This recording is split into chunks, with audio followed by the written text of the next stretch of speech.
Back to our top story. Oil marketing companies are expected to fully adjust prices in line with the new taxes and levies in the 2021 budget from Tuesday, May 4. This is what Joy Business is picking up from the oil marketing companies. They cite the delay in reviewing the prices to clearing exiting stocks.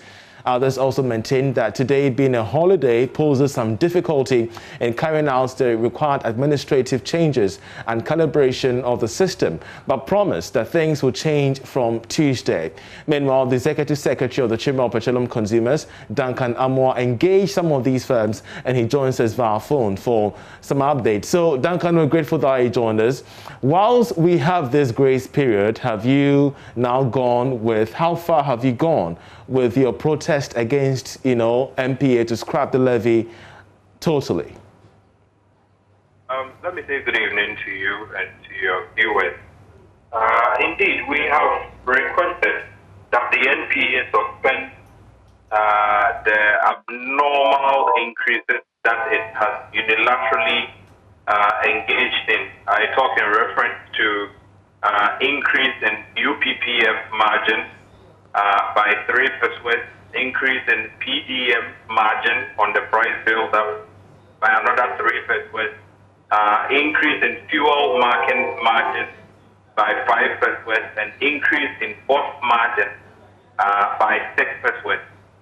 These are avoidable increases, and we do think that the NPA is going so.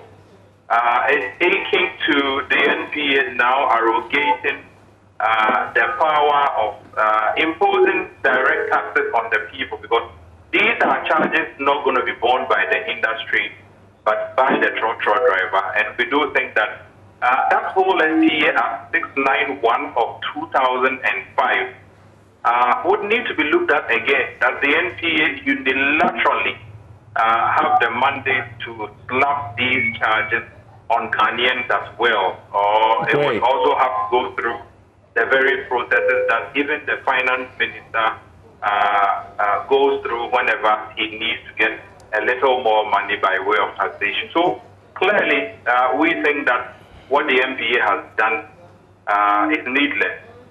It is also so we catch that particular drift, but the question to you is, how far with the entire movement that you've been able to enact to ensure that this particular increase, this levy, is scrapped totally? What I can confirm for you is that the Energy Minister has taken an interest in this. He has assured that tomorrow he will sit with all of us to find a solution to what it is we all are saying.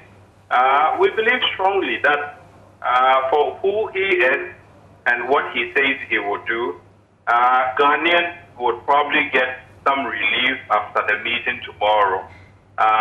The days thereafter, what I know for a fact is that quite a good number of organized bodies, including the CUC itself, will be getting ready with a protest if we do not get a reversal of these needless margins that the NPA is slapping on all Great. of us. So two things we're picking up from your submission. You're going to be meeting the Energy Minister tomorrow, out of which, based on the outcome, if the players are not satisfied, there could be a protest, a demonstration against these increments. But per your forecast, how is the outlook looking like regarding fuel prices in the country?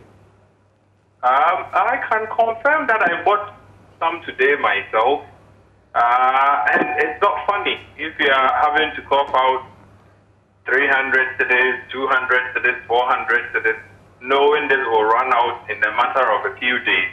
And so you can imagine when the new taxes that the Finance Ministry has sought parliamentary approval for comes, and if the NPA doesn't reverse its tariffs or charges also, and the OMCs also adding a little to sustain their operation. If you don't tackle these things, I'm quite certain that even in the absence of COPEC leading a charge, Ghanaians themselves would definitely find a way to reject these increases. But I can say for a fact, without equivocation, that if nothing changes, definitely will definitely be out there on the street for as many days as possible, because a double slap is what we call this. Finance Ministry is asking for 30%.